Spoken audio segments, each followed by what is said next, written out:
Non, non, non. Ne me raconte pas ça. Ne me raconte pas que ton parcours à toi a toujours été un long fleuve tranquille. Confirme-moi ça. Et je te garantis sans être prophète que ton parcours en Christ ne vient absolument pas de Dieu. Ce n'est pas lui qui te guide. Si tu es réellement né de nouveau, tu dois inévitablement passer par une autre éducation, reprogrammer celle reçue dans ta première vie. Dieu doit te formater,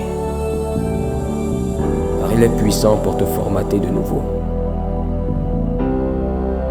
pour devenir celui ou celle que tu dois devenir. Tu dois traverser ce que j'appelle l'école du désert. C'est le terrain de l'humiliation. Là-bas, il fait très chaud la journée et très froid la nuit. À l'école du désert, tu auras souvent soif, mais Dieu pourvoira. Tu auras souvent faim, mais il enverra la manne. Il ne te laissera jamais mourir de faim. Il n'y a pas d'abondance là-bas. Tu vis au jour le jour. Il t'a promis Canaan, mais tu n'es même pas sûr que tu y arriveras. Comme dans toute école, à l'école du désert, il y a des épreuves, des devoirs, des examens. Il y a l'épreuve du cœur. Les gens vont t'outrager, mais garde le pur. Ils diront de fausses accusations sur toi. Garde-le toujours pur. Il y aura des plaintes et des murmures, mais résiste à la colère et n'abandonne pas. Moïse s'est mis en colère et il n'a pas réussi à atteindre Canaan. Il est mort dans le désert. Il y a l'épreuve de la foi. Le temps passe et tu commences à douter qu'il existe vraiment un Canaan qui t'attend. Tu es tenté d'abandonner pour retourner en Égypte. Non, garde la foi. Il y a l'épreuve de l'intégrité et de la loyauté.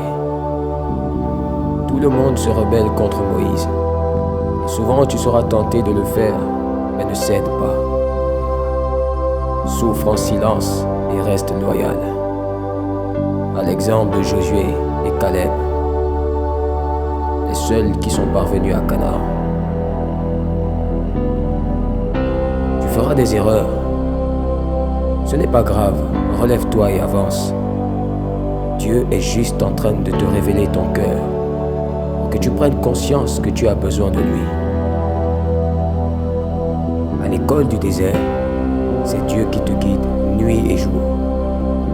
Aussi bizarre que cela puisse paraître, à l'école du désert, c'est Dieu qui t'humilie, pour te faire ensuite du bien. Parce que si tu tiens bon et arrives au bout, quand l'heure aura sonné, tu seras devenu l'homme qu'il faut pour conquérir Canaan, la terre promise, l'héritage que Dieu t'a réservé. Garde la foi et supporte les souffrances, mon ami, parce qu'à la fin, il y a vraiment la terre promise, le bon pays que l'Éternel t'a réservé. Beaucoup sont morts dans le désert, parce qu'ils se sont rebellés, parce qu'ils se sont découragés, parce qu'ils n'ont pas eu la foi. Mais toi, tu ne mourras pas au désert. Tu arriveras à Canaan. Aucune des promesses de Dieu à ton égard ne resteront sans effet. Reste calme. La couronne de gloire t'est réservée. C'est l'école du désert. Reçois la bonne nouvelle, mon ami. Reçois l'évangile. Au nom de Jésus-Christ.